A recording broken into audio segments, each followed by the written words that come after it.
This is K.M. Weiland, and you're listening to the 100th episode of the Wordplay Podcast. Rewriting my historical work in progress, The Deepest Breath, with the goal of adding 40,000 words, has been a new experience for me.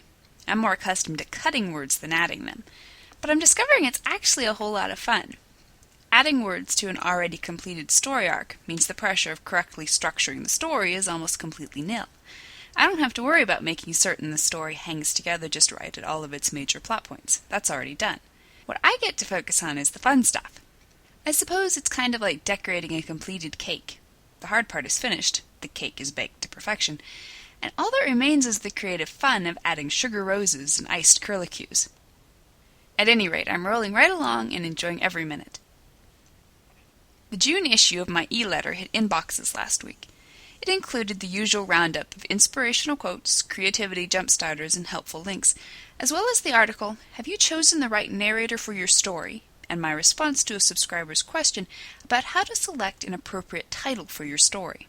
If you're not receiving the e-letter and would like to, you can sign up for my mailing list on my website at kmweiland, that's weiland.com/mailing-list.php. You can read back issues online at kmweiland.com/eletter-issues.php. How to use comedy and tragedy for a 1-2 punch. The latest post in the video series on my blog talks about how Marianne Schaffer and Annie Barrows brought greater depth to the Guernsey Literary and Potato Peel Pie Society by contrasting comedy and tragedy.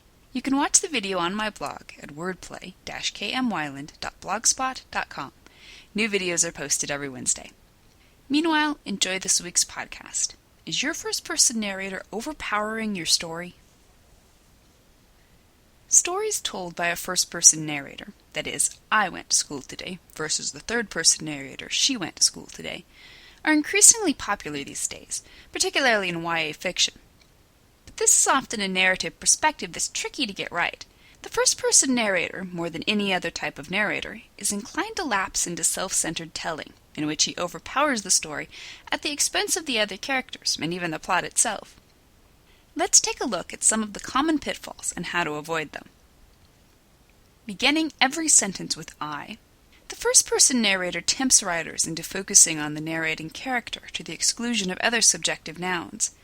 The result is a stultifying string of sentences that all feature the same subject. Mix and match subjects to electrify some life into your syntax. Wrong. I fled down the stairs, heart pounding. I could hear the zombified giant clomping after me. Ahead, I could see the cellar door offering me the chance to escape and hide. I reached the door, wrenched it open, and dove inside. Right. My heart pounded as I fled down the stairs. Behind me, the zombified giant clomped after me.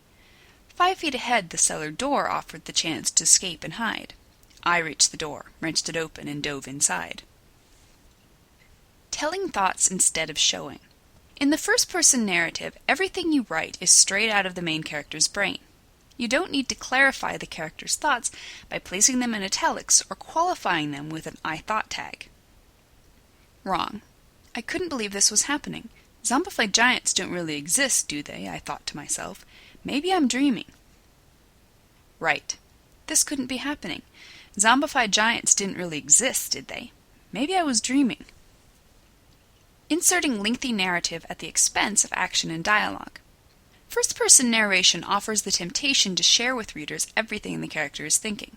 But beware of lengthy narrative rabbit trails when you should be allowing action and dialogue to carry the story. Wrong. What's up with you lately? Kirsten asked. I heaved a sigh.